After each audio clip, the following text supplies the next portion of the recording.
Hey up viewers and viewers, my name is General Red Stratus and welcome back to Say Being Hunted, episode 592. So, welcome back then everybody. So, where do I start with this episode today, ladies and gents? Basically it's, well, as of when this video goes out it'll be sometime in early September, but thing is I'm actually recording this on August the 30th, because I recently got back down south after visiting friends and family in the north of England, so this is my first sort of proper recording session after getting back. So it's good to be back and good to be once again ensconced in my little flat. Just thought I'd take this opportunity just before the new sort of academic term begins to really sit down, record a load of stuff, so that way once the term begins, that way I have plenty of stuff just to keep the channel tiding over in the meantime. So I've just generated a random world. This is going to be very much a podcast style episode, as you'd guess, and all that, ladies and gentlemen.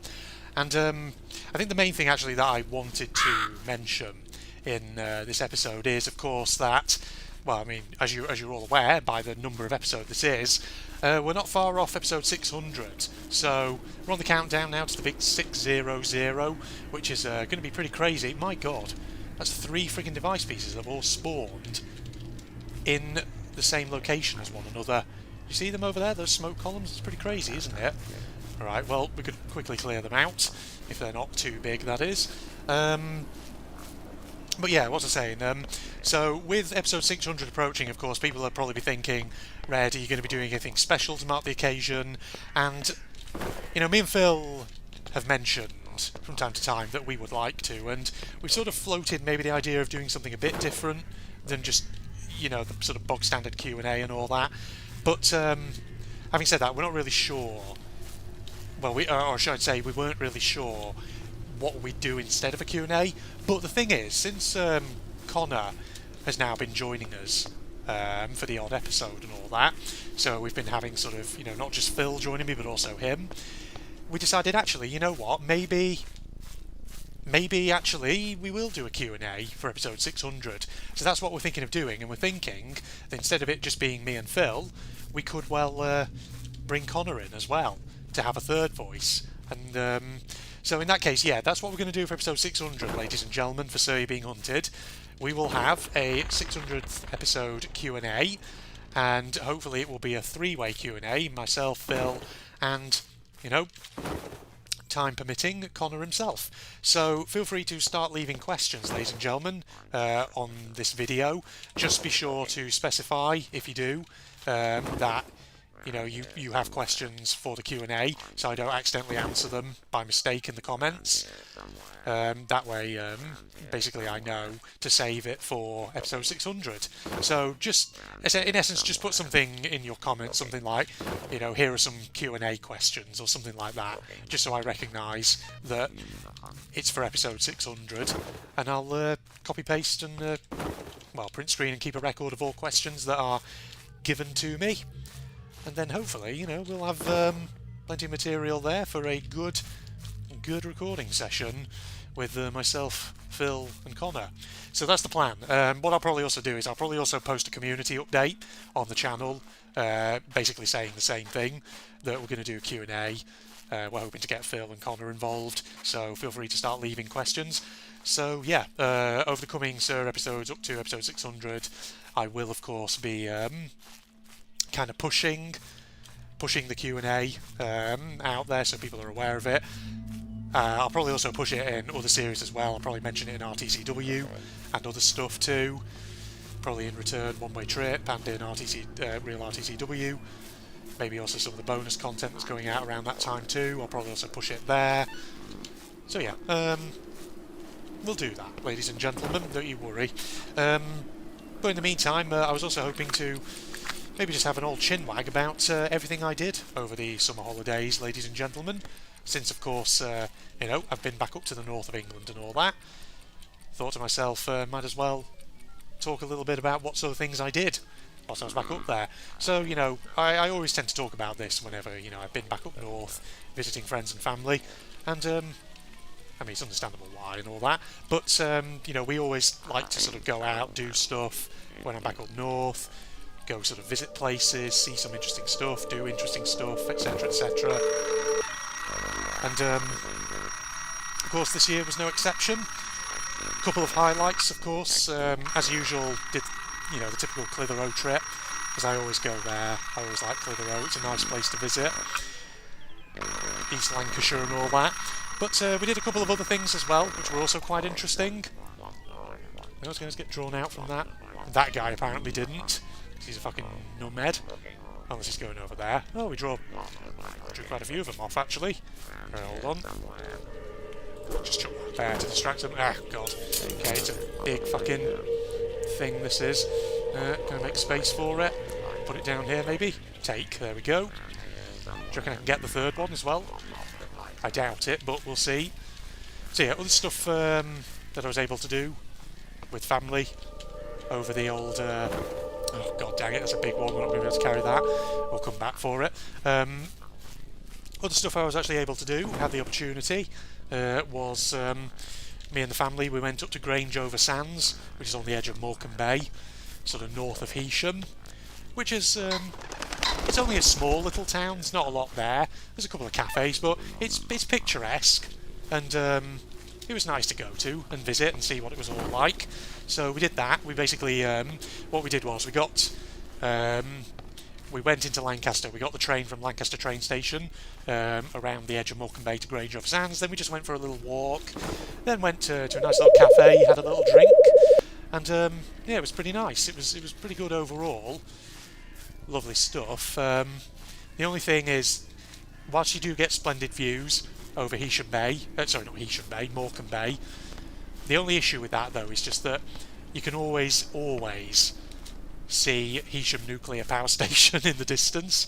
They're like two big blocky nuclear reactors, because they're so big, they stand out for fucking miles around, which, yeah, kind of really, ruins the view a bit, but, I mean, it's not too bad. It's not the worst. It's just not the best either, that's all, for God's sake. I thought maybe I could have drawn you off, but apparently not. Well, actually, I am drawing him off. What am I doing? Let me just go over here. Oh, he should have lost me by now if I do a big wide arc like this. Then we should be golden. And that alarm clock should go off in the meantime and distract them. So yeah, we went to Grange-over-Sands. That was nice. That was good stuff. Lovely little visit. Nice place to go. But another place we went to on another day, we decided to get in the car. We went north again, up to Kirby Lonsdale, ladies and gentlemen, up Cumbria way, which was really, really nice, because Kirby Lonsdale is a village which I've probably visited as a kid, but I don't really remember it. But again, it's just like, small village, very picturesque, places you can go walking around in it.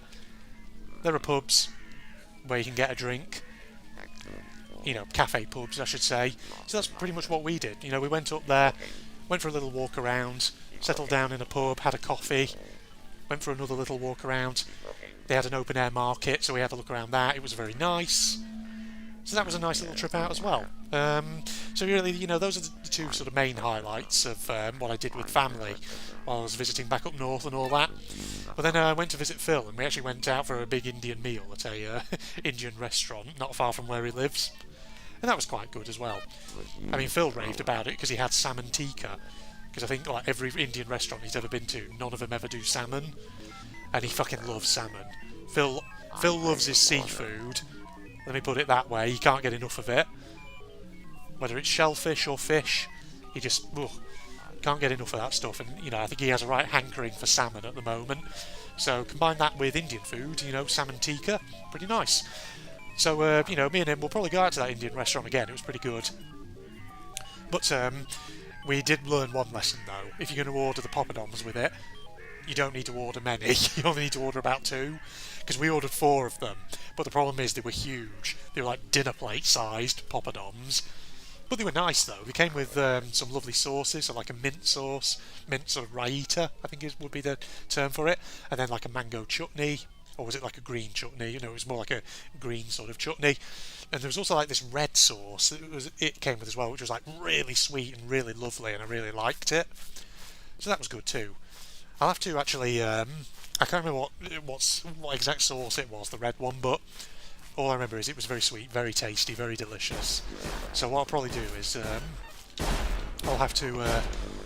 Jesus, everybody is having a shooting, apparently. They're having a shootout over there, they're having a shootout over there. With the Squire. Good lord. What a bunch of assholes. Flipping heck. Yeah, I'm sure if I googled it, typical sauces you get in Indian restaurants, red, probably it would give me an answer. I'd be able to find out what it is, and I could have a look in my supermarket and see if there's, I don't know, if you can get it, anything like that, because it just, it was so delicious, it was really nice. And we ordered like a proper naan bread as well with a meal, and it was like a proper nice, soft, warm, nice moist naan bread. It was, yes, chef's kiss. Delicious. So yeah, that was the other highlight of my trip back up north, ladies and gentlemen. Because the thing is, I was saying to Phil, the last time before that I went to a proper Indian restaurant was freaking years ago. So brace yourself, ladies and gentlemen. It was, last time I went to an Indian restaurant before that visit with Phil when I was just visiting up during August, must have been years and years ago when me and him were only about 18 or 19 years old, which is well over 10 years ago. So yeah, that's pretty crazy, isn't it, ladies and gentlemen? I mean, I've had Indian takeaways and things like that since then. I have had Indian food. I just haven't been to a proper Indian restaurant in a while. Come to think of it, I'm trying to think now, when was the last time I went to a proper Chinese restaurant? That probably would be quite a while ago, because I've had Chinese takeaways, but Chinese restaurants, not so much. I think it might have been, yeah, again, sometime when I was living back up north, possibly before I even did my PhD. Because I can remember there was a Chinese restaurant in my local town I went to with some old work buddies back in the day when I was working at Boots supermarkets, part-time during my undergraduate degree. I remember that, but I don't remember going to any other Chinese restaurant after that. And the thing is, that particular example, when I went with some work buddies back in the day during my undergraduate studies, that would have been somewhere between the years of 2009 and 2012. So again, somewhere in the region of about 10 years ago, potentially more. So yeah, funny that, isn't it? But the thing is, like, a lot of the restaurants I go to tend to be like pub restaurants. And I usually go with like family during the day when they're visiting me, and we decide we want a day out, so we go and have a pub lunch somewhere. Things like that. That's my typical restaurant fare, ladies and gentlemen. Or maybe, I'll go for an evening meal out at some fancy restaurant with work colleagues, something like that, with where I work at the moment. Because there's one actually just before my summer leave started in August, back in the end of July, where I went to a sort of old pub restaurant with some colleagues from work, and that was quite nice as well. Had a nice steak and ale pie and all that. It was pretty good. Well, yeah, sorry, I'm drifting away from the topic, which is what I did over summer and all that when I was visiting North again. So yes, I mean, I've pretty much summed that topic up already. There's not much else to say, other than that, if you go to Clitheroe, have a wander up to the castle, because it occurs to me I haven't actually been into the Castle Museum itself in Clitheroe for years. Probably not since I was a kid. And whenever I go up to Clitheroe, I always, whenever I was visiting back up north again, I always like to wander up to the castle itself, the ruin. But I never actually go into the Castle Museum, which I should probably do sometime, because it's probably very interesting. I didn't actually get the opportunity, though, to visit Bowland Brewery, though, this time round. Big artisan pub and farm shop and all that, which are a bit different, but yeah. And also the gift shop under the Emporium restaurant. That's another sight to see in Clitheroe and all that. Very lovely. Right, yes, I think that's enough prattling on from me, ladies and gentlemen. So we'll just make this a shorter Surrey Being Hunted episode. I think I've done at least 10 minutes there. You are zigzagging over this fucking set of standing stones right here like an absolute asshole, balloon man. Alright, Facebook and links down below, along with the link to my propagandist channel for anyone interested. And if you enjoyed, I like it, of course, always appreciated. Let me know in the comments, do you do anything good over summer, ladies and gentlemen? Anything worth having a chin wag about? Other than that, I'm signing off, and I'll see you in the next part, rather. God, I can't talk all of a sudden. Goodbye, everybody.